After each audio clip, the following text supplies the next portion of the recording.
자, 누가복음 1장 67절부터 80절까지 우리 한 목소리로 읽겠습니다. 시작.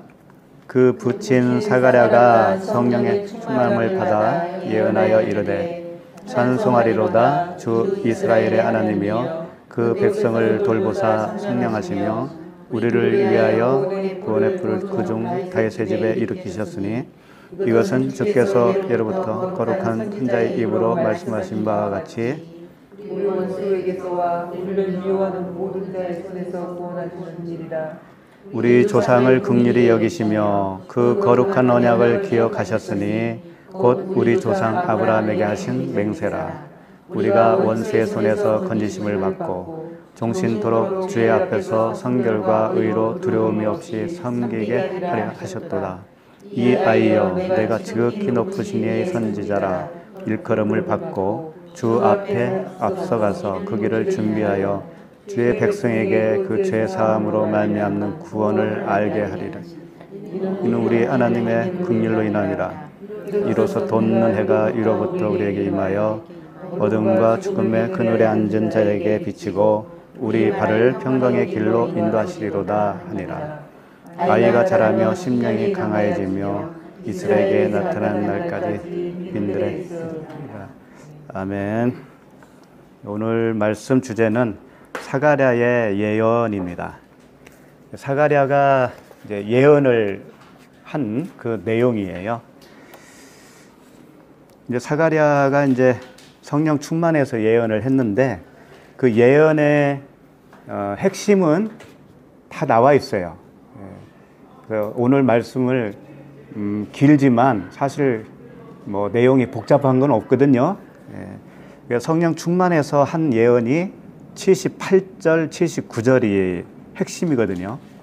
한번 보시겠어요? 78절, 79절.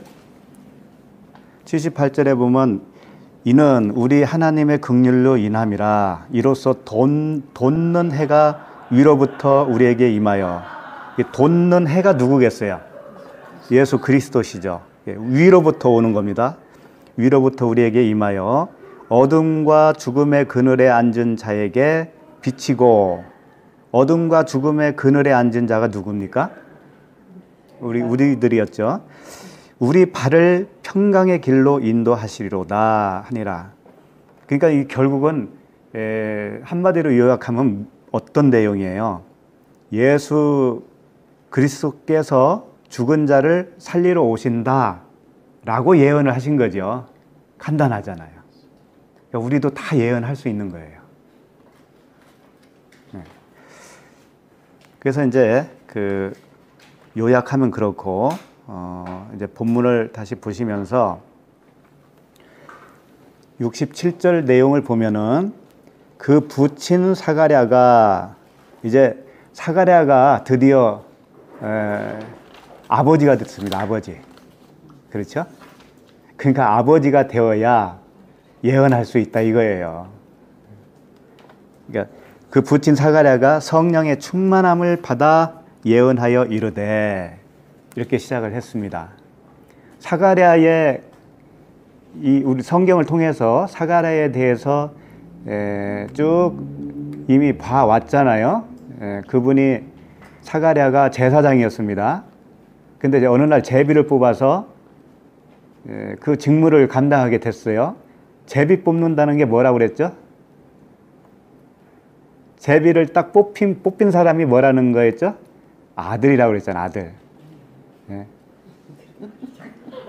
그러니까 사가랴가 제비를 뽑았다라는 것은 사가랴가 아들로 지목된 거예요. 그렇게 보여주시는 거예요. 그런 것들을 통해서. 그러나 사가랴가 아들이 되었지만서도 이 사람이 만든 성전에 가서 섬겼잖아요. 그 제사 직무의 일을 했잖아요. 그러니까 우리가 아들이지만 처음에는 어디 밑에 있다? 율법 아래에 집어넣는 거예요. 우리를 하나님이. 그걸 초등교사 밑으로 몽학 선생님 밑으로 들어가는 거예요. 우리가 아들은 아들이에요. 신분이 아들인데 어느 기간 동안 종의 그 선생 밑으로 집어넣어서 배우게 시킨다고요. 그래서 몽학 선생이라고 그런 거예요. 그게. 몽학 선생이 무슨 뜻인 줄 아세요? 꿈몽자잖아요. 꿈몽자. 진짜가 아닌 거예요. 그게. 거기다 집어넣어서 우리를 한동안 배우게 시킨 거예요. 그게 이제 사가랴가 사람이 만든 성전에서 제사의 직무를 드렸던 기간이에요. 근데 어느 날 거기에 누가 찾아와요? 가브리엘이 찾아오죠. 가브리엘이 찾아와서 예언을 해요. 예언을.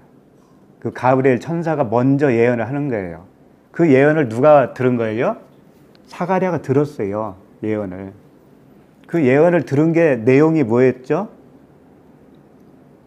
너에게 아들을 주겠다라는 내용이었잖아요. 그래서 그 다음부터 이제 그 직무가 끝나고 나서부터 어떻게 돼요? 벙어리가 되죠. 벙어리. 벙어리가 됐다라고 하는 것은 이제 하나님의 말씀을 받았다라는 거예요. 그게. 받았는데 그때부터는 벙어리가 된다는 건 뭐냐면 배우는 시기예요. 배우는 시기. 배우는 시기에는 말을 할 수가 없어요. 배워야 되니까. 다 배워야 말을 하는 거예요. 영적 의미로 따지면. 그래서 벙어리가 된 거예요. 그 다 배우는 기간이 아들이 잉태해서 낳는 10달의 기간이었죠. 10달 동안 사가랴도 같이 벙어리가 되어 있었던 거죠. 그러나 사가랴가 겉에 직무가 다 맞춰지고 집으로 돌아갔다고 그랬잖아요. 그 집은 이제 내면의 집인 거예요. 내면의 성전 안으로 들어간 거예요. 왕 같은 제사장이 된 거죠. 이제 그런 과정이 다 있었던 겁니다. 그게 우리들의 과정이에요. 우리 한 사람 한 사람 다 들어보면 기가 막힌 그런 여정이 다 있다고요. 말도 안 되는 지도자 밑에서 몇십 년을 섬겼던 사람들도 있고, 정말 지금 들어보면 어떻게 그런 데서 살 수 있었을까? 그렇게 어떻게 신앙생활이라고 할 수 있었을까? 할 정도로 어처구니 없는 일들도 많이 있어요. 그래서 결국은 사가랴가 10달이 채워지고 나니까 아들이 낳죠. 세례 요한이 태어나고 사가랴도 말이 이제 풀어졌어요. 풀어지고 첫 마디가 뭐예요? 요한이라고 그랬잖아요. 요한. 서판이라고 썼죠. 이름을 요한이라고 쳐라. 요한이라고 지라고 하는 의미는 뭐냐면 하나님의 의도를 알았다, 그런 뜻입니다. 원래 혈통으로 이름을 져야 되는데 사가랴라고 하는 이름을 지자고 했잖아요. 그런데 사가랴는 아니다, 세례 요한으로 져야 된다라고 주장을 했지요. 그 의미는 이미 가브리엘이 전해준 이름을 이미 전해줬었잖아요. 요한이라고 하라. 그렇지만은 요한이라고 하라고 했기 때문에 요한이라고 한 거라기보다도 10달 동안 왜 요한으로 해야 되는가를 배워서 안 거예요. 그러니까 그 10달이 굉장히 중요한 거죠. 그 10달은 광야 40년과 똑같은 기간이고, 마치 사도 바울이 주님을 만나고 아라비아에 가서 3년 동안 하나님과 독대해서 배웠던 기간과 똑같은 거예요. 우리도 다 그런 기간이 있었던 거죠. 그리고 나서 아들이 태어나니까 지금 오늘 본문이 그 부친 사가랴가 성령의 충만함을 받아 예언하여 이르되, 이렇게 된 거예요. 그러니까 성령의 충만함이라고 하는 것은요, 이 모든 과정이 딱 차서 어느 그 양 분량까지 딱 차서 예언할 수 있는 그 시점이 성령 충만이에요. 그러니까 성령 충만 하잖아요, 우리가. 그래서 옛날에 성령 충만이라고 하는 어떤 현상을 가지고 저게 바로 성령 충만이야 라고 속단을 했잖아요. 근데 오늘 본문으로 보면은 이게 진리라고요. 성령 충만이라고 하는 것은 하나님을 알아야 되는 거예요. 하나님을 알지 못하고 갑자기 위에서 뚝 떨어지는 게 아니라고요. 그래서 배우는 기간이 다 있어요. 그 배우는 기간이 딱 차야 그게 성령 충만이라니까요. 그래서 이 성령의 충만이다. 충만이라는 게 이제 플레도라고 하는 단어인데요. 이 플레도라고 하는 단어는 성령 충만할 때 충만만 쓰는 게 아니에요. 얼마만큼 차다, 얼만큼 되다, 채우다, 뭐 이런 뜻이 다 포함이 되어 있는 단어입니다. 예를 들면은 뭐 성령이 충만하여 다음 데에 하나님의 말씀을 전하니라 할 때 성령 충만이라고 할 수도 있지만, 기한이 차서 아들을 낳으리니 할 때 기한이 찼다, 이 단어도 같이 쓰고 있는 거예요. 기한이 찼다, 이게 이제 충만이란 말이에요. 그리고 예를 들면은 주님이 베드로에게 깊은 바다에 그물을 던져라 했을 때 베드로가 말씀에 의지해서 깊은 바다에 던졌죠. 그러니까 고기가 배에 가득 차니 배가 잠겼더라 이렇게 되어 있어요. 이게 가득 찼다, 이게 플레도예요. 이게 충만이다 이거예요. 그리고 반대로 나쁜 개념으로도 써요. 예를 들면은 바울에게 이제 유대인들이 비방을 한 게 있는데, 사도행전에 있어요. 유대인들이 그 무리를 보고 시기가 가득하다라고 하는 게 플레도예요. 성령 충만. 성령 충만이 아니고 그냥 충만이죠. 시기가 충만한 거죠. 충만하면 어떻게 되냐면 바울이 말한 것을 반박하고 비방하거나. 그러니까 제가 드리고 싶은 요점이 뭐냐면, 충만하다라고 했을 때는 어떤 행동이 나오는 거예요. 반드시 충만하면 어떤 행동이 딱 나올 때의 현상이 충만이에요. 그러니까 사가랴가 예언을 할 때 성령 충만했잖아요. 그러니까 성령 충만하니까 예언을 한 거고, 예언을 하려고 하는 시점이 성령 충만한 거예요. 그러니까 아무거나 성령 충만이라고 하면 안 되는 겁니다. 반드시 배우는 기간이 지나서 차고 차야 되는 거예요. 차서 그 입에서 진짜 복음의 진리의 말씀이 나올 때, 그게 성령 충만이에요. 그러니까 우리들이 누구에게 복음을 전하잖아요.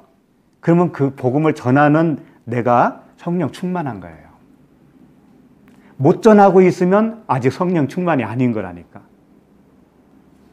그래서 충만은 어떤 결과를 반드시 나오게 되어 있어요. 그 시점에서.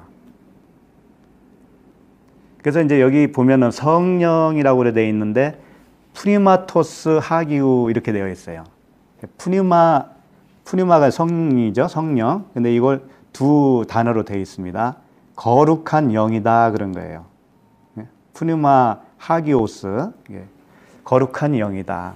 이 거룩한 영으로 충만함을 받았다. 이제 이렇게 된 거예요. 충만함을 받으니까 예언하여 이르되 그랬어요. 그러면 예언이 뭡니까? 예언이. 오늘 예언에 대해서 좀 이야기 좀 하려고 그래요. 예언 받으러도 쫓아다니고 그러잖아요.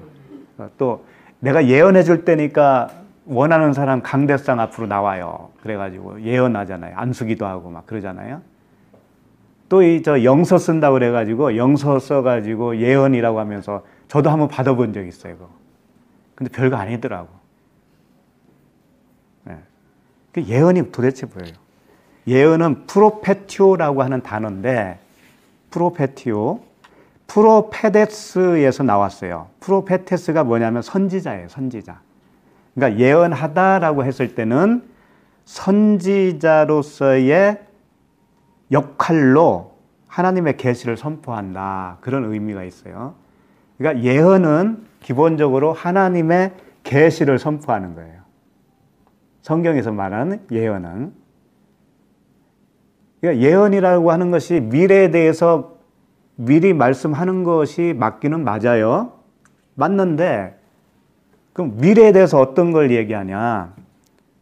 하나님의 구원에 대한 말씀을 미리 말씀하시는 거다라고 하는 거예요. 구원과 관계없는 것은 예언이 아니에요. 그래서 마태복음 11장 13절에는 이런 말씀이 있습니다. 모든 선지자와 율법이 예언한 것은 요한까지나, 이런 말씀이 있어요. 그러니까 모든 선지자와 율법이 뭐냐면 구약 성경이에요. 한마디로 말하면 구약 성경은 요한까지라는 거예요. 그런데 예언한 것은 이라고 표현했으니까 구약 성경 자체가 예언이라는 거죠. 성경이 예언이라는 거예요. 예언의 말씀이다 라고 하는 거예요. 그러니까 요한까지의 이 선지자와 율법이 요한까지라고 그랬으니까 예수 그리스도의 태어나기 이전까지를 예언한 것이다. 예언서다. 이렇게 말을 하는 거죠. 그렇다면 이 예언의 말씀이 도대체 무엇이라는 거예요? 예수님이 그랬잖아요. 너희가 성경에서 영생을 얻고자 상고하였거니와, 이 말씀이 곧 나에 대한 것이라고 그랬잖아요. 나에 대한. 예수 그리스도. 그러니까 결국은 구약 성경 전체가 어떤 예언이었냐면은 예수 그리스도에 대한 예언이었다. 그거예요. 그러니까 우리가 쉽게 예언을 갖다가 쉽게 점치듯이 그렇게 하면 안 되는 거예요. 마태복음 7장 22절에 보면 잘 아시는 구절인데, 그날에 많은 사람이 나더러 이르되 주여 주여 우리가 주의 이름으로 선지자 노릇을 하며, 이런 말씀 있죠. 주의 이름으로 귀신을 쫓아내며 주의 이름으로 많은 권능을 행하지 아니하였나이까 하리니, 이 말씀이 있는데 여기서 주의 이름으로 선지자 노릇 있죠. 요게 예언자가 되어서라는 뜻이에요. 프로페티오에 이게 똑같은 단어예요. 예언하여 그랬다는 거지. 예수 이름으로, 그리스도의 이름으로 예언을 했다라는 거예요. 그런데 어떻게 예언을 했길래 예수님은 뭐라고 대답하셨냐면, 그때에 내가 그들에게 밝히 말하되 내가 너희를 도무지 알지 못하니 불법을 행하는 자들아 내게서 떠나가라 하니라. 주님의 이름으로 예언도 하고 귀신도 쫓아내고 했는데, 이 불법을 행하는 자들아 나에게서 떠나가라 라는 소리를 듣는다 이거죠. 그러면 이 예언을 잘못했다는 얘기잖아요. 그러니까 사람의 교훈으로 성경을 사사로이 풀면 그게 잘못된 예언이 되는 거예요. 반드시 예수 그리스도와 우리의 구원 이야기로 풀어야지, 성경 말씀을 사람의 교훈으로 한다든가 사람에게 유익할 어떤 출세할 수 있는 비법을 배운다든가 그렇게 하면은 잘못된 예언이라는 거죠. 그래서 사람들이 복음을 듣다가 떠나는 사람들이 있습니다. 복음을 듣다가 떠나는 사람들은 그 중에 원인 중에 하나가 뭔지 아세요? 이 육체의 유익으로 기대를 했었던 거예요. 인생의 유익으로 말씀을 기대를 한 거예요. 그런데 인생의 유익이 될 만한 말씀은 한 번도 없거든요. 하나도 없거든요. 그러니까 에이 이거 뭐 들으나 마나 뭐 어차피 사는 건 똑같은데 이러고 마는 거예요. 그래서 쉽게 떠나요. 그러니까 어려운 것만 요구하는 것 같거든요. 죽어야 된다 그러고 유익이 되는 것처럼 생각을 해서는 안 돼요. 하나님은 그것보다도 정말 생명을 주고 싶은 거예요. 진짜 생명을.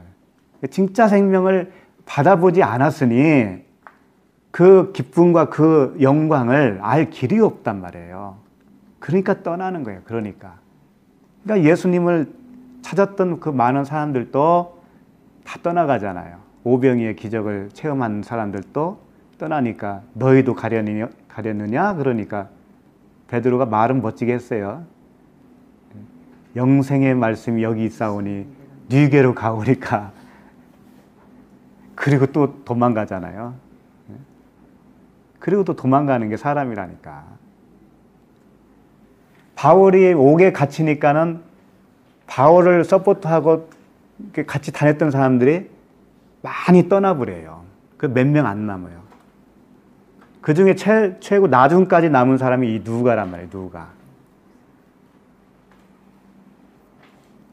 그래서 바울은 누가를 나의 영적 자녀, 영적 아들 이렇게 표현을 안 합니다. 누가에 대해서는. 왜 그런지 알아요? 누가는 아버지다 이거예요. 바울과 동등한 아버지로 생각한 거예요. 그러니까 디모데는 아들이라고 했지만 이 누가는 동력자예요. 그냥 동력자. 동등한 수준이었단 말이에요. 그러니까 누가가 누가복음과 사도행전을 썼잖아요. 그러니까 복음은 인생에 도움이 되지 않아요. 절대 도움이 안 됩니다. 그거 도움 받으려고 생각을 하면 아예 오지를 마세요. 처음부터. 실망이 크니까. 그 구약의 예언이 세례 요한까지라고 그랬는데 76절 잠깐 보시겠어요? 76절. 이 아이여 그러죠. 이게 누굽니까? 세례 요한이죠. 이 아이여 내가 지극히 높으신 이의 선지자라 일컬음을 받고 주 앞에 앞서가서 그 길을 준비하여 주의 백성에게 그 죄 사함으로 말미암는 구원을 알게 하리니. 이게 요한의 사역이에요.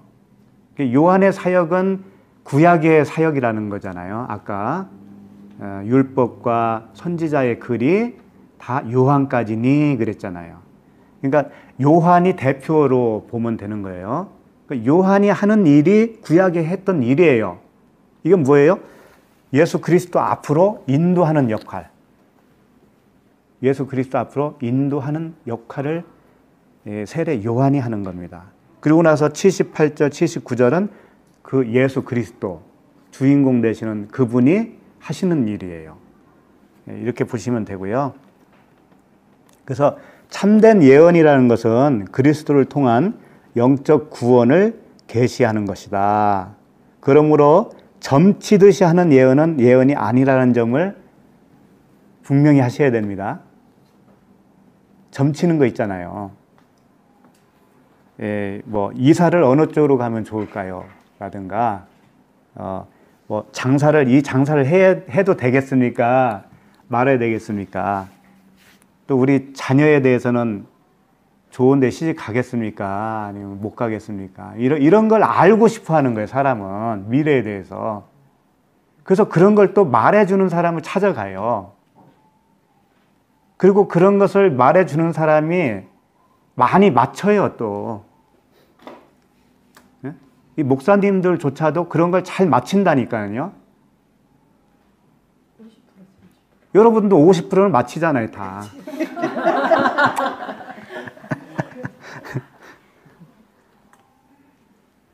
근데 좋아요. 미래에 대해서 얘기해 주는 것도 좋은데 이 예언을 받는 이 입장이라면 예언을 받는 그 태도가 어떠해야 되는가를 좀 보여주는 구절이 있어요.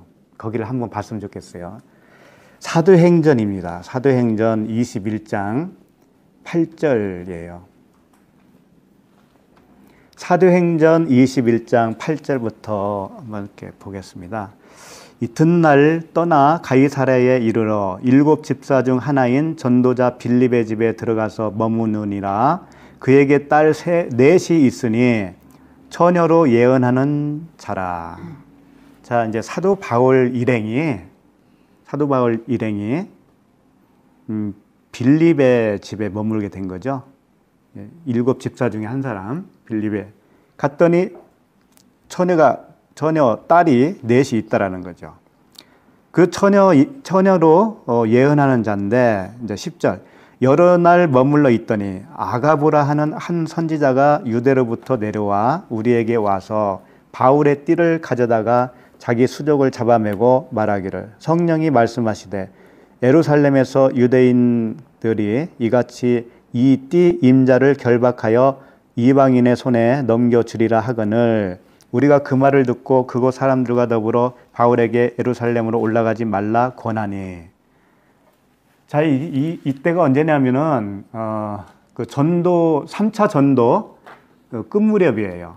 그러니까 바울이 이제 이 아시아 교회에서 그 연보를 모았습니다. 그 연보를 예루살렘 교회에 이제 갖다 주러 가는 거예요. 가는데 이게 이제 마지막 길이에요, 이게. 그런데 이 예언하는 자가 와서 예언을 어떻게 했냐면 예루살렘에 가지 말라 그런 거예요. 가면은 잡힌다 이거죠. 이렇게 예언을 한 겁니다. 그럼 여러분 같으면 어떨 거예요? 그 예언이 맞다면은. 가면 잡히는데 잡혀서 옥에 갇히고 죽을 수도 있는데 안 갈 거 아닙니까? 근데 바울의 태도를 한번 보시라고요. 자, 12절. 우리가 그 말을 듣고 그곳 사람들과 더불어 바울에게 예루살렘으로 올라가지 말라 권하니. 그러니까 바울과 같은 일행들조차도 올라가지 말라고 권면을 한 거죠. 13절. 바울이 대답하되 여러분이 어찌하여 울어 내 마음을 상하게 하느냐. 막 울면서 가지 말라고 했나 봐요. 나는 주 예수의 이름을 위하여 결박당할 뿐 아니라 예루살렘에서 죽을 것도 각오하였노라 하니 그가 권함을 받지 아니하므로 우리가 주의 뜻대로 이루어지이다 하고 그쳤노라. 이 말씀이에요. 자, 어떻게 생각할지 모르겠는데 바울은 가서 예루살렘에 가면 잡힌다는 거 본인도 알고 있었어요. 그리고 그들이 가지 말라고 하는 거에 대해서는 인정을 안 했습니다. 노 했어요. 왜 그랬을까요? 근데 바울이 예루살렘에 가서 잡혔어요? 안 잡혔어요? 잡혔어요. 그러니까 이 예언이 맞는 거예요? 틀린 거예요? 맞죠? 예언은 맞아요. 예언이 맞을 수가 있습니다. 예언을 무시하라는 얘기가 아니에요. 예언은 맞을 수도 있고 틀릴 수도 있는데 바울은 이 예언이 맞고 틀린 거에 문제를 삼는 게 아니에요. 거기에 관심 있는 게 아니에요. 어디에 있을까요, 관심이? 하나님의 뜻에 관심 있는 거예요. 하나님의 뜻에. 바울은 하나님의 뜻이 이루어지는 거에 관심이 있지, 거기 잡히니까 가지 말라. 미리 알려줬단 말이에요. 그렇지만 나는 하나님의 뜻이 이루어지는 쪽으로 나는 가겠다 이거예요. 근데 우리 같으면 안 그래요. 보통 우리 같으면. 예를 들면 누군가가 이제 장사를 시작하는데 용한 예언가가 와서 그 장사하면은 10중 8구 망합니다 라고 했다 이거예요. 그러면 여러분 같으면 어떨 거예요? 그거 하겠어요? 찝찝해서도 안 하겠죠? 하면서도 항상 그게 내 리 속에 있어. 이거 하면 망한다겠는데 그 생각 때문에 망합니다.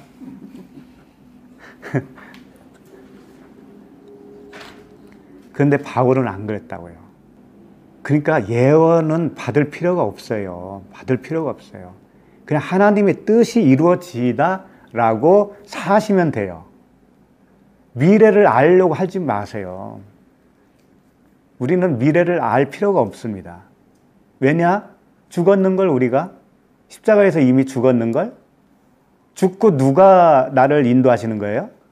주님이 인도하시잖아요. 그럼 주님만 아시면 되는 거예요. 나는 주님이 이끄시는 대로 따라가면 되는 거죠. 졸졸졸졸 따라가면 되는 거예요. 왜 미리 알려고 그렇게 궁금해 하셔요? 예를 들면은 우리 교회에 어느 예언가가 왔어요. 어느 예언가가 와가지고 조만간에 여기에 어떤 사람들이 와서 막 어지럽힐 겁니다. 이런 예언을 했다고 칩시다. 그럼 우리 태도는 어떻게 해야 되는 거예요? 이제 사람을 맞이하지 말아야 되겠지. 그때부터는 이 사람인가? 저 사람인가? 이런 눈치 보겠지. 왜 그럴까요? 왜 우리는 그런 눈치를 봐야 되죠? 어지럽히면 안 된다고 생각이 먼저 들어오잖아요. 우리는 안 좋은 거니까. 근데 바울은 안 그렇단 말이에요. 하나님의 뜻이 이루어지는 것이 우선이에요. 그러니까 어지럽히는 것이 하나님의 뜻이면 그 뜻이 이루어지이다. 그래야 되잖아요. 그래서 문을 닫게 된다? 그러면 문 닫는 게 하나님의 뜻이구나. 이렇게 받아들이면 될 거 아닙니까? 왜 내 뜻을 관철시키려고 그래요? 왜? 나의 뜻은 아무 가치가 없는 겁니다. 우리는. 하나님의 뜻이 이루어져야 돼요. 그래서 좋은 일이 있어도 하나님의 뜻이요, 나쁜 일도 하나님의 뜻이요, 받아들이면 되는 거예요. 받아들이면. 그러니까 이 사도 바울은 왜 예루살렘으로 가야 되는 줄 알아요. 그리고 거기서 잡혀야 된다라는 것을 알아요. 왜 그럴까요? 이제 이 부분을 또 얘기하다 보면 너무 길어져요. 다 영적 의미가 있어요. 바울은 예루살렘에서 나온 사람입니다. 복음을 나와서 들었죠. 그리고 이방인의 사도로. 근데 이제 예루살렘으로 거꾸로 들어가는 거예요. 들어가서 잡혀서 어디로 가야 돼요?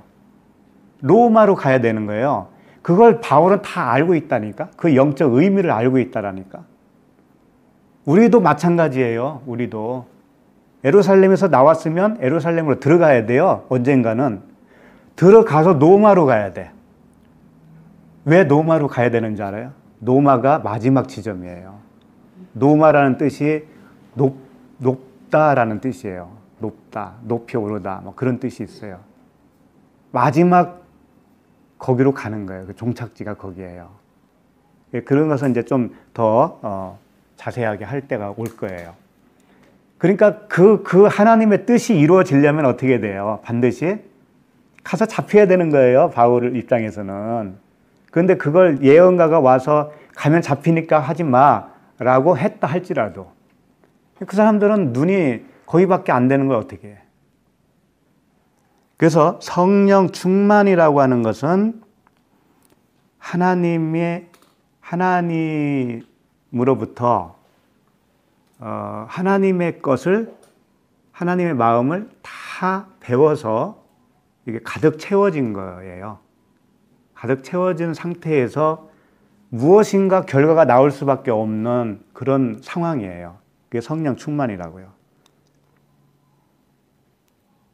그래서 이제 그 모든 성경의 모든 예언은 사사로이 풀 것이 아니니라 이런 말씀도 있잖아요. 사사로이 푸는 게 뭘까요? 더우면 좀 사사로이 푸는 게 뭐냐면 사람의 뜻으로 푸는 거예요. 사람의 교훈으로 푸는 거고 인생에 유익할 말씀으로 푸는 거예요. 그게 사사로이 푸는 거예요. 예언은 언제든지 사람의 뜻으로 낸 것이 아니기 때문에 그래요. 오직 성령의 감동하심을 받은 사람들이 하나님께 받아서 말한 것이다.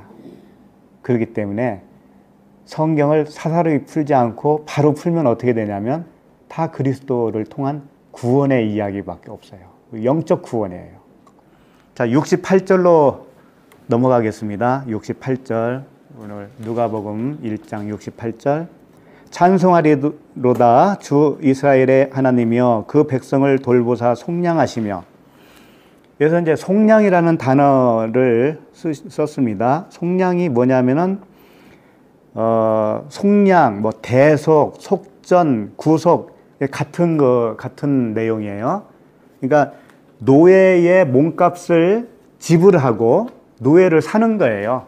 사서 해방시켜 주는 거예요. 이게 속량, 대속의 의미입니다. 그러니까 우리가 노예인데 우리를 몸값을 지불해서 우리를 사셔서 그냥 자유를 주는 것뿐만이 아니고요. 이런 겁니다. 샀으니까 주인이 누구예요? 주인이 있잖아요. 우리가 노예인데 우리를 샀으니까 사신 분이 주님이시잖아요. 그러니까 주 안에서 자유를 주는 거예요. 그러니까 우리가 착각을 하면 안 됩니다. 진리 안에서 자유지 진리 밖에서 자유를 준 건 아니에요. 예. 그게 속량의 의미입니다. 그래서 새로운 그 주인과 하나 되는 영광을 우리에게 주는 거예요. 하나 되는 영광. 새 주인이 참 생명이신데 우리에게 참 생명을 주셔서 그분과 우리가 하나가 되는 거예요. 이것은 신비 중에 신비고 이 땅에서는 없는 거예요. 이 세상에서는 찾을 수 없는 것을 받은 거지요. 그 영광으로 우리는 사는 겁니다. 69절 보겠습니다. 69절. 우리를 위하여 구원의 뿔을 그 종 다윗의 집에 일으키셨으니, 이제 이 말씀 자체가 시편에 있는 말씀을 인용했더라고요. 시편 132편 17절인데 내가 거기서 다윗에게 뿔이 나게 할 것이라 내가 내 기름 부음 받은 자를 위하여 등을 준비하였도다, 이 말씀이에요. 그러니까 우리를 위하여 구원의 뿔을 그 종 다윗의 집에 일으키셨으니, 구원의 뿔이라고 표현했잖아요. 구원의 뿔이 뭘까요? 뿔이 뭘까요? 뿔이. 구원의 뿔이라고 하는 것은 힘, 능력을 상징하고 있죠. 들이받잖아요, 뿔로. 그게 힘이에요. 능력이고. 그래서 구원의 뿔 하면 구원하는 능력을 말하는 거죠. 구원하는 능력. 그런데 재미있는 게 이 뿔이라고 하는 이 단어가 어디서 왔냐면은 머리털이라고 하는 데서 왔어요. 머리털. 이상하잖아요. 머리털에서 뿔이라는 단어가 나왔다.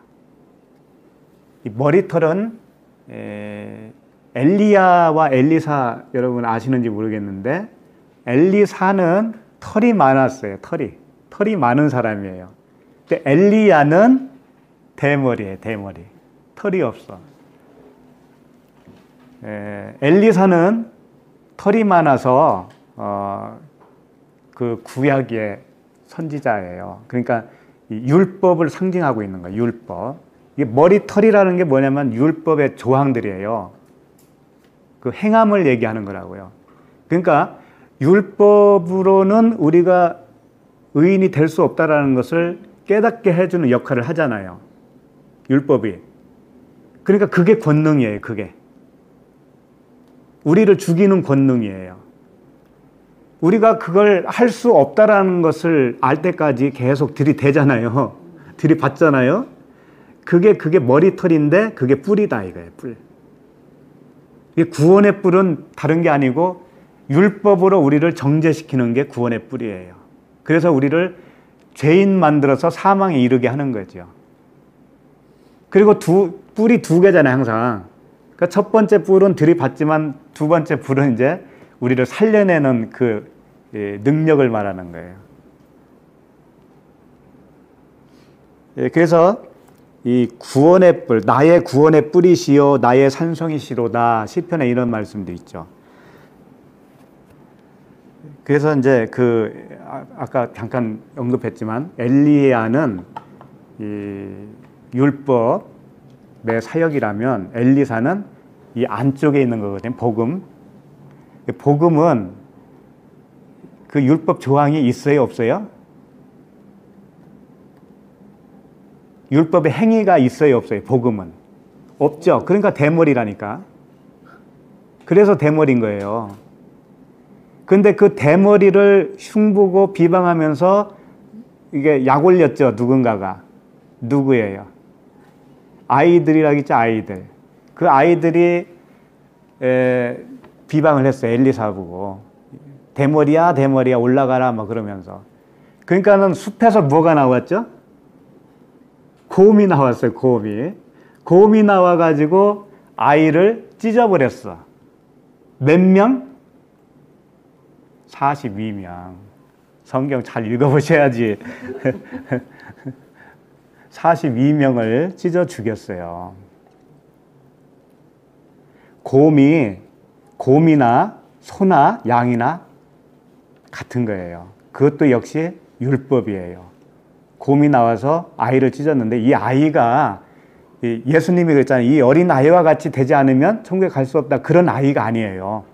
이 아이는 뭐냐면은 이 약 올린다라는 뜻이 있어요. 그래서 이 사전을 찾아보면은요, 그냥 남종, 여종 이런 거 있잖아요. 그런 단어하고 똑같이 쓰는 단어예요. 청년이라고도 하고. 그러니까 약 올리는 역할을 한 거예요, 그 아이가. 그러니까는 42명이 죽었다라는 뜻은 뭘까요? 42달이 3.5년이거든요. 3년 반이에요. 그러니까 전 3년 반이 있고 후 3년 반이 있는데 예수님 이전에 전 3년 반이 그게 42달이거든요. 그때는 죽는 달이에요.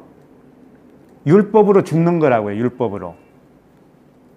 율법으로 죽고 후 3년 반에 살아나는 거예요. 그래서 7년이 되는 겁니다. 그런 이제 오늘 주제도 아닌데 거기까지 갔네요. 어쨌든 그런 맥락으로 이해를 하시면 됩니다. 그래서 이제 에베소서에 보면은요, 1장 19절에 보면 이런 표현을 씁니다. 그의 힘의 위력으로 역사하심을 따라 믿는 우리에게 베푸신 능력의 지극히 크심이 어떠한 것을 너희로 알게 하시기를 구하노라. 이게 우리를 하나님이 구원했다라는 것이 얼마만한 큰 능력으로 구원했다라는 것을 알라 이거예요. 알라. 능력으로 구원하신 겁니다. 능력 없으면은 구원이 안 돼요. 그러니까 하나님은 우리를 영적 구원을 했다라는 것은 엄청난 하나님의 능력이 임한 거예요. 그걸 깨달으라는 거예요. 그러니까 우리가 좀 느끼잖아요. 이야기를 해보면은 이 사람은 아직 아닌 것 같다라는 사람들이 있죠, 주위에. 그 차이를 한번 느껴보세요. 차이. 복음을 알고 있는 나와 모르고 있는 그 사람과의 차이를 한번 느껴보시라고요. 말이 통하던가요? 그러니까 얼마만한 큰 능력이 임했길래 내가 이렇게 여기까지 올라왔냐 이거예요. 그 대단하다는 것을 알라는 거죠. 그래서 이 에베소 1장 20절에도 그의 능력이 그리스도 안에서 역사하사 죽은 자들 가운데서 다시 살리시고 하늘에서 자기의 오른편에 앉혔다 이렇게 말씀을 하신 겁니다. 그리스도 안에서 역사했다라는 거예요. 우리가 이미 죽었었던 사람들인데 그리스도 안에서 우리를 살려서 하나님 우편에 앉혀놨다 이거예요. 우리가 지금 하나님 우편에 앉아 있는 거예요. 우리가 그렇게 큰 능력으로 구원이 임했다라는 겁니다. 그래서 이제 70절로 돌아가겠습니다. 누가복음 1장 70절부터 74절까지는 한번 읽고 지나가도록 하겠습니다. 자, 한번 읽어볼까요? 70절부터 74절 시작. 이것은 주께서 예로부터 거룩한 선지자의 입으로 말씀하신 바와 같이 우리 원수에게서와 우리를 미워하는 모든 자의 손에서 구원하시는 일이라. 우리 조상을 긍휼히 여기시며 그 거룩한 언약을 기억하셨으니 곧 우리 조상 아브라함에게 하신 맹세라. 우리가 원수의 손에서 건지심을 받고. 네, 여기까지. 여기 보면은 70절에 보면은 거룩한 선지자의 입으로 말씀하신 바와 같이, 그러니까 구약의 선지자들, 구약 말씀을 통해서 우리가 들은 것 같이 우리 원수에게서와 우리를 미워하는 모든 자의 손에서 구원했다 이거예요. 그러면 우리의 원수가 누굽니까? 우리의 원수에게서와 우리를 미워하는 모든 자, 우리의 원수와 우리를 미워하는 자에게서 우리를 구원했다고 그러잖아요. 그 말씀이 계속 이어지고 있는 거예요. 74절에도 우리가 원수의 손에서 건지심을 받고 그랬죠? 그 다음에 거기까지네. 그럼 원수가 뭐냐 이거 원수가. 남편이 원수입니까? 아니면 부인이 원수인가요? 자식이 원수인가요? 뭐.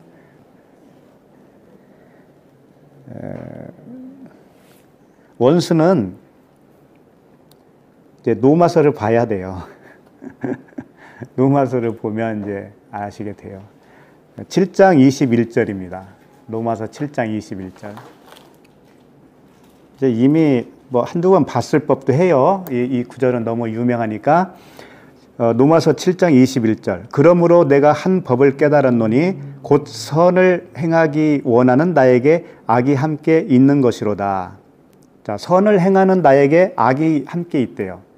그 악이 함께 있다라는 것은 원수가 함께 있다 그런 뜻입니다. 그러면 누가 원수라는 거예요? 내가 나의 원수예요.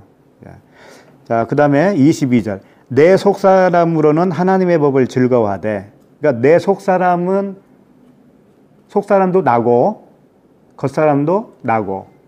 그렇죠? 예.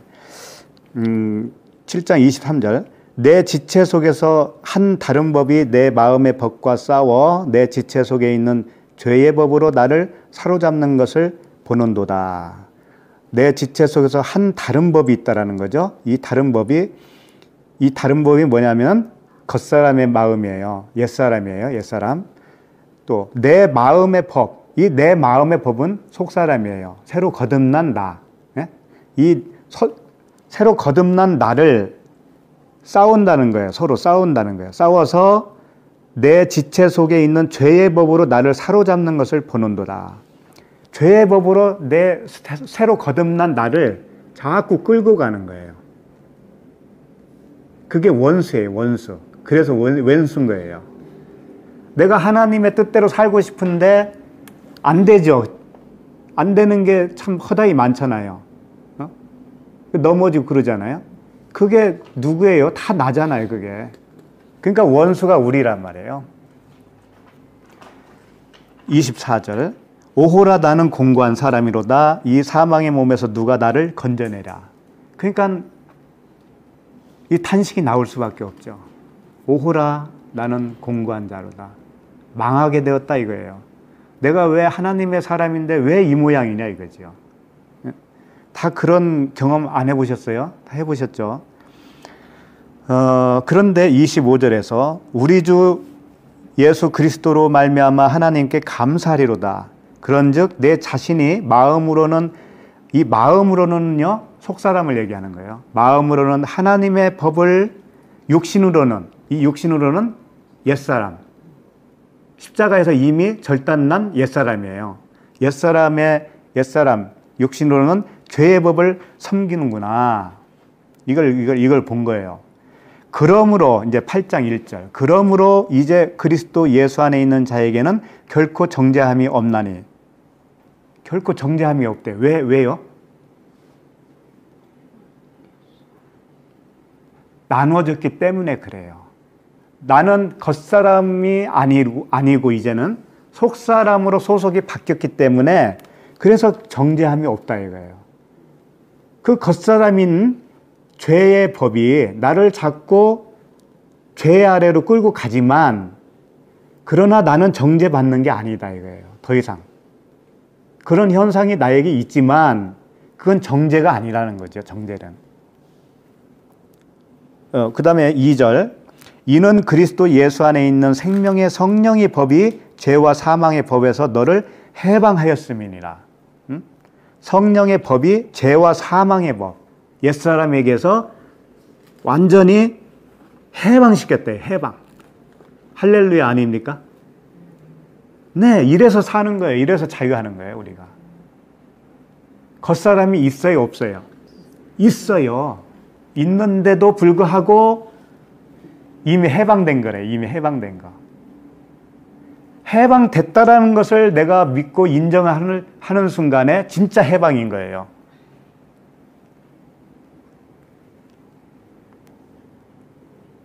자, 3절 계속 보겠습니다. 8장 3절.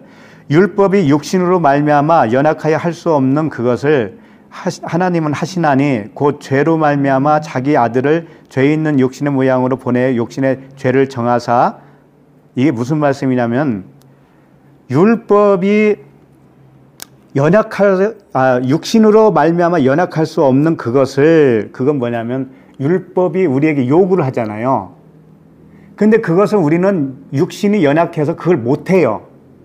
못하는데 이것을 그리스도 자신에게 또 맡겼더라는 거예요. 그 부분을. 그래서 그분이 그걸 또 맡고 육신의 죄를 정했다는 거예요. 자기 스스로에게. 예? 우리에게 갈 죄를 자기 몸에다가 다 정해버렸어요. 그래서 그 육신을 정해서 죽으신 거죠. 십자가에서. 그러니까 이제 4절에 육신을 따르지 않고 그 영을 따라 행하는 우리에게 율법의 요구가 이루어지게 하려 하심이니라. 이 말씀은 뭐냐면 율법의 요구가 이루어지게 한다는 건 뭐냐면 율법의 요구는 뭐예요? 율법의 요구는 이거예요. 우리를 죽이는 게 율법의 요구예요. 너 죽어라 그런 거예요. 그러면 내가 그걸 죽잖아요? 그러면 죽는 순간에 사랑이 되는 거예요, 나는. 그러니까 율법이 요구하는 건 두 가지예요. 너 죽어서 사랑이 되라 그런 거예요. 그래서 그리스도 앞으로 계속 우리를 몰아붙이는 거예요. 죽고 십자가에서 죽고 그 다음에 그리스도와 함께 살아나라. 그 율법의 요구가 이루어지게 하는 방법은 다른 게 있지 않고 예수 그리스도께서 이미 해 놓으신 것을 내가 그것을 그대로 받아들여지면 내 것이 된다 이거죠. 그래서 이 예수 그리스도와 죽고 연합해서 다시 살아난 우리들은 넉넉히 이겨요. 내 안에 그 죄의 법이 있음에도 불구하고 그것을 이길 수 있는 능력이 우리에게 주어진 거예요. 이긴다고요. 그분이 능력이 되어 주시기 때문에 능히 이겨요. 그러니까 그분의 그 구원의 능력, 구원의 뿔이 우리 안에 있는 거거든요. 우리 안에 있으면 쉽게 말해서 죄를 안 지을 수 있다 이거예요. 단도직입적으로 말하면 죄를 안 지을 수 있는 자리까지 그분이 인도하신다라고 하는 거예요. 그렇게 되어지기를 바라는 거예요, 우리가. 바라면서 가는 거예요. 근데 그렇게 되어져요. 그래서 이 전쟁이 있는 겁니다, 우리에게 끊임없이. 이 원수가 같이 있기 때문에 전쟁이 있는데 이걸 바울도 이 전쟁을 겪은 사람이에요. 바울에게도 그 원수가 있는 사람이에요. 누구든지 지상에 남아있는 사람은 그 원수와 함께 가는 거예요. 그것을 고린도 후서에서 바울이 이렇게 기록하고 있습니다. 찾아볼까요? 고린도 후서 12장 7절 말씀이에요. 고린도 후서 12장 7절 말씀인데 보면 여러 계시를 받은 것이 지극히 크므로 사도 바울이 계시를 받은 것이 많다라는 거죠. 너무 자만하지 않게 하시려고 내 육체에 가시 곧 사탄의 사자를 주셨으니 이는 나를 쳐서 너무 자만하지 않게 하려 하심이라. 그러니까 바울이 너무 자만할까 봐 하나님이 사단의 가시를 두었다 그렇게 말씀하신 거죠. 이 사단이 뭐고 가시는 뭘까요? 이게 육체예요. 우리 옛사람이라니까. 우리 옛사람이 바울에게 두었다 이거예요. 바울은 그것을 아예 걷어가 주세요. 이렇게 기도를 한 거예요. 우리도 그렇게 기도하잖아요. 응? 네. 나를 넘어뜨리는 이 못된 이거, 내 안에 있는 이거 걷어가 주세요 그러잖아요. 그걸 위해서 몇 번 기도했다고요? 8절에 보면 3번 주께 간구하였더니 그러죠. 왜 3번일까요? 겉사람이 뭐냐면 육신의 정력, 안목의 정력, 이생의 자랑이에요. 그러니까 요 세 가지를 위해서 기도를 했다라는 거예요. 이게 떠나가기를 위해서 기도했다라는 거죠. 그러니까 하나님의 응답이 어떻게 왔어요? 9절. 나에게 이르시기를 내 은혜가 내게 족하도다. 이는 내 능력이 약한 데서 온전하여 짐이니라 하신지라. 그러니까 이걸 없애주는 방법을 하나님은 어떻게 했냐면 네가 그 가시로 위해서 네가 할 수 없다라고 없음의 자리로 네가 내려가라 이거예요. 나는 할 수 없습니다 라고 하는 그 자리로 내려가면 그때 내가 능력이 되어주겠다라고 하신 거예요. 하나님이. 그렇기 때문에 그게 너한테 필요하다 이거예요. 우리에게 가시와 같은 그 죄성이 있잖아요. 그걸 아직도 남겨놓은 이유는 뭐예요? 나는 죄인에 불과하다라고 하는 것을 고백을 하게 되지 않습니까? 그걸로 인해서 나는 원래 이런 사람이었구나 라는 것을 순간순간 알게 되잖아요. 그러면 그 자리로 내려가는 거예요. 우리는. 그럴 때 하나님이 역사하겠다 이거예요. 그러니까 우리는 내가 사는 게 아니고 그리스도로 사라져야 되는 겁니다. 나는 못하는 자리로 내려가야 되고 그 자리를 그리스도께서 하셔야 되는 거란 말이에요. 그게 우리가 육신을 가지고 있는 이 세상의 삶의 방식이에요. 그러니까 이렇게 그러잖아요. 내 능력이 약한 데서 온전하여 짐이니라 그러잖아요. 네가 약해지면 내가 주장을 하기 때문에 온전해질 거야. 이런 거예요. 네가 죄인 중에 괴수라고 하는 것을 알고 그 자리로 내려가면 예수 그리스도께서 내가 너를 주장하기 때문에 너는 온전한 사람으로 나올 거야. 그런 거예요. 그러니까 온전한 사람으로 살 수 있어요? 없어요? 살 수 있어요. 그 방법은 내가 온전하지 않다라는 것을 인정할 때 온전해진다는 거예요. 내가 약하다고 하는 것을 인정할 때 그때 강함이 되는 거예요. 그래서 그러므로 도리어 크게 기뻐했다고 그러죠. 그러므로 도리어 크게 기뻐함으로 나의 여러 약한 것들에 대하여 자랑하리니. 우리는 그거밖에 없잖아요. 우리의 약한 것을 말할 수밖에 없잖아요. 그럴 때 이는 그리스도의 능력이 내게 머물게 하려 함이라. 이게 원리입니다. 영적 원리예요.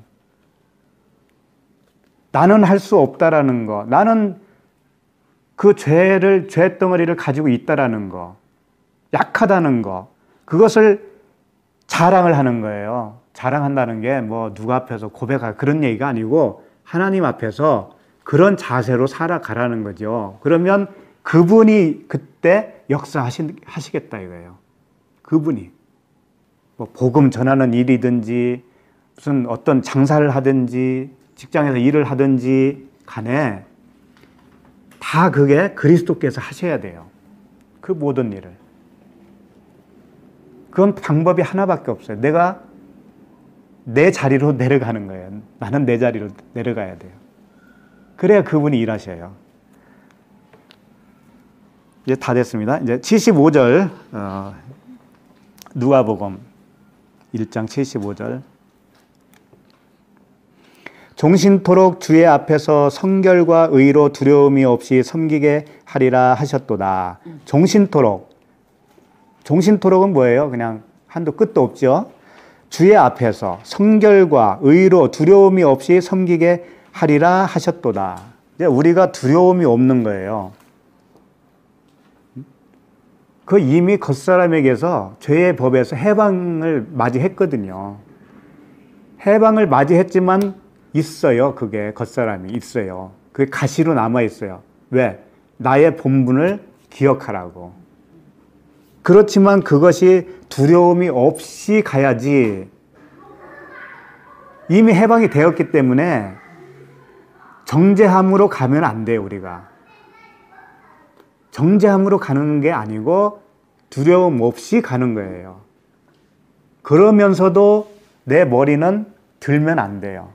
내 머리가 없는 거예요. 없어요. 그분이 주장해야 되는 거예요. 제가 꿈 이야기를 하나 잠깐 하겠습니다. 꿈 이야기. 내가 꿈을 잘 안 꾸고요.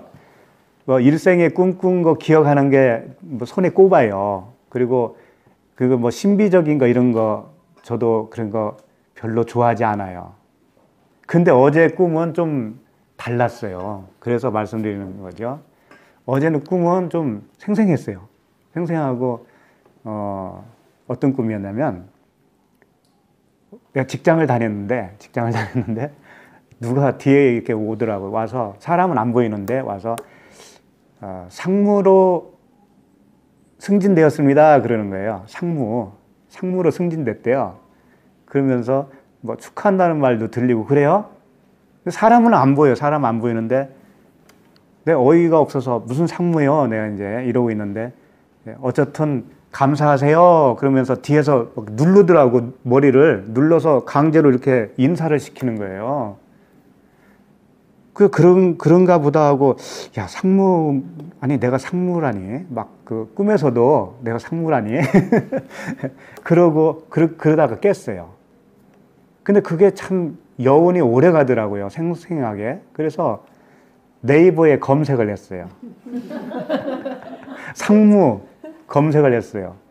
그랬더니 상무이사 이렇게 나오더라고요. 상무이사, 상무부터 이사급이래. 상무부터. 그래서 상무이사, 전무이사, 뭐 대표이사 이렇다는 거예요. 그러면서 또 거기에 뭐라고 써 있냐면 상무이사부터 회사에서 차를 내준대요. 차를 주는데 보통은 그랜저급으로 줍니다. 이렇게 써 있더라고. 근데 이게 무슨 영적 그랜저를 주겠지. 이제 이랬어요. 그러고서 네이버 검색을 했는데 이제 상자가 무슨 상자냐면 떳떳할 상자, 항상 상자더라고. 떳떳할 상자, 항상 상자예요. 그 무는 뭐냐면 힘쓸무예요. 힘쓸무. 그렇게 이어서 보면 뭐예요? 떳떳하게 항상 힘써라 그런 거잖아요. 아, 이거 맞네. 맞아. 나한테 주신 말씀이 맞네. 그런데 그래. 뭐 노마서에도 또 말씀 나왔지. 그러면서 이제 우리가 죄에서 해방됐으니 떳떳하게 정죄함이 없다고 그랬으니까 그렇게 이제 이어지죠. 근데 그 보다가 하나 더 발견한 게 있어요. 뭐냐면은 이 무자가 힘쓸 무자만 있는 게 아니더라고. 업신여기를 모로도 쓰더라고요. 모자로. 업신여기를 모욕이야, 모욕. 모욕할 때 모자로 쓰더라고. 아, 이걸 보면서 내가 무릎을 친 거예요. 주겠다고 하는 그랜저가 이거구나. 이 모욕이구나, 모욕. 그걸 알았어요. 주님도 모욕을 받았잖아요. 바울도 그렇고 얼마나 그 모욕감을 느꼈습니까? 수치를. 그거구나. 그러면서 이 떳떳하게 항상 힘써야 되는 건 맞는데 모욕이 와도 그렇게 해야 된다는 거예요. 모욕이 와도. 그러면서 이제 주님의 얼굴에 침뱉음을 당하고 십자가에 가실 때 뭐 주먹으로 치고 채찍에 맞고 그랬잖아요, 다. 그런 말씀들이 쭉 떠오르면서 아, 나는 상무가 맞구나. 상무가 맞구나. 그렇게 뭐 꿈을 꼭 신봉하라는 얘기가 아니라 영적 유익을 얻으면 돼요. 자우지가. 제일 좋은 꿈은 죽는 꿈이 제일 좋아요. 제일 좋은 거. 어쨌든 상무 해가지고 모욕을 당해도 항상 떳떳하게 힘써야 되는구나. 그걸 배웠습니다. 근데요, 그러다가 이제 말씀을 봤더니 사도행전에 보니까 이런 말씀이 있더라고요.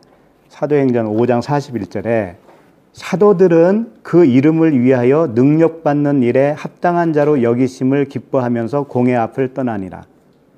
그러니까 능력 받았어요, 사도들이.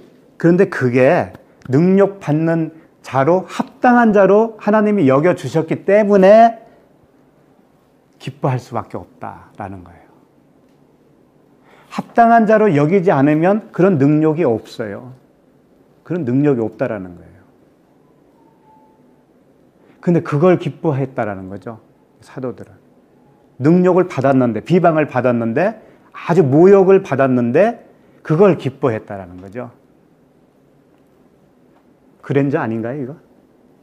그래서 참 은혜가 되더라고요.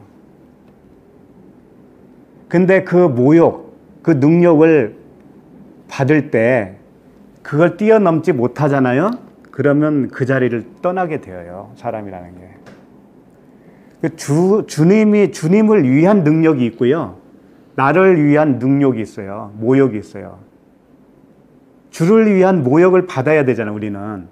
그런데 자기를 위한 모욕이라는 게 있다니까요. 그게 뭔지 아세요? 자기의 주장이에요, 자기의 주장. 자기의 주장에 남이 알아주지 않으면 모욕을 받은 거잖아요. 그걸 뛰어넘지 못하면 어떻게 돼요? 모욕감을 받겠죠. 모욕감. 모욕감을 받으면 그 자리에서 떠날 수밖에 없는 거죠. 그러니까 항상 모욕을 받아도 주님을 위한 모욕을 받아야 돼요, 우리는. 그럼 나를 위한 모욕을 안 받으려면 내 주장이 없어야 되는 거예요. 내 인간적인 주장이 있잖아요. 십자가에 못 박히지 않은 이 육신의 어떤 정욕에서 나온 주장이 있단 말이에요. 이것은 쓸데없는 거잖아요, 사실. 근데 그런 것들이 우리 지체 속에서도 튀어나오고 그러면 그게 수용이 안 되면 모욕감으로 받아들일 수밖에 없어요. 그래서 이제 그런 것들은 우리가 다 조심해야죠. 이제 오늘 다 봤습니다. 보고 이제 마지막 78절, 79절 보시면 이는 우리 하나님의 긍휼로 인함이라 이로써 돋는 해가 위로부터 우리에게 임하여 어둠과 죽음의 그늘에 앉은 자에게 비치고 우리 발을 평강의 길로 인도하시리로다 하니라. 돋는 해가 위로부터 오는 겁니다. 밑에는 없어요. 이 땅에는 없어요. 그러니까 빛이 위에서부터 임하시는 거죠. 그 임하심이 죽음이 먼저일까요? 임하심이 먼저일까요? 아니죠. 빛이 돋는 해가 위로부터 우리에게 임하면 내가 어둠과 사망의 그늘에 앉았던 사람이구나 라는 것을 깨닫게 돼요. 그러니까 빛이 와야 어둠은 밝혀지게 되는 거죠. 그래서 은혜예요, 은혜. 내 스스로 찾아지는 게 아니고 위에서부터 비침이 먼저죠. 그래서 나의 나됨을 깨달았다고 하는 것은 이미 빛이 왔다라는 거였죠. 결국은 이 사가랴의 예언은 십자가의 죽음과 그 부활을 예언하고 있었던 거예요. 예수 그리스도를 통한 십자가의 죽음과 부활, 그거죠. 80절, 아이가 자라며 심령이 강하여지며 이스라엘에게 나타나는 날까지 빈들에 있으니라. 이 빈들이 뭐냐면 광야예요, 광야. 그러니까 이 세례 요한도 광야의 삶을 거쳐야 되잖아요. 그래야 예언이 나올 거 아니에요. 사가랴가 예언한 것처럼 세례 요한도 그 충분한 어떤 기간이 필요한 거죠. 그래서 광야에 외치는 자라고 하는 그 외치는 자의 소리가 되기 위해서 이제 충분한 준비를 시작하는 겁니다. 근데 이제 다음에 보면 알겠지만 세례 요한이 광야에서 약태 털옷을 입고 그러잖아요. 약태 털옷, 이게 엘리야의 사역이에요. 엘리야가 털이 많은 사람이었잖아요. 다 이게 매치가 되는 거예요. 그러니까 대머리가 좋아요, 안 좋아요? 네, 저도 탈모가 많이 진행돼서. 바울이 머리를 한번 깎았잖아요. 갱그리아에서. 그걸 하는 거 보여주는 거예요. 이렇게 깎아야 되는 거야. 털이 없어야 되는 거야. 보여주는 거지. 그러니까 우리도 대머리로 율법의 행위에 대해서는 죽고 예수 그리스도 그 사랑 하나로 사는 거죠. 기도하겠습니다. 하나님 아버지 은혜를 감사합니다. 오늘 사가랴의 예언을 통해서 말씀하시니 감사합니다. 사가랴가 예언할 때까지 많은 기간이 필요했습니다. 우리에게도 그러한 기간이 필요한 줄로 믿습니다. 사가랴가 성령 충만하여서 예언하는 것처럼 우리들도 성령 충만하여서 주의 복음을 전할 수 있는 우리 모두가 될 수 있도록 이끌어 주시옵소서. 예수 그리스도 이름으로 기도합니다. 아멘.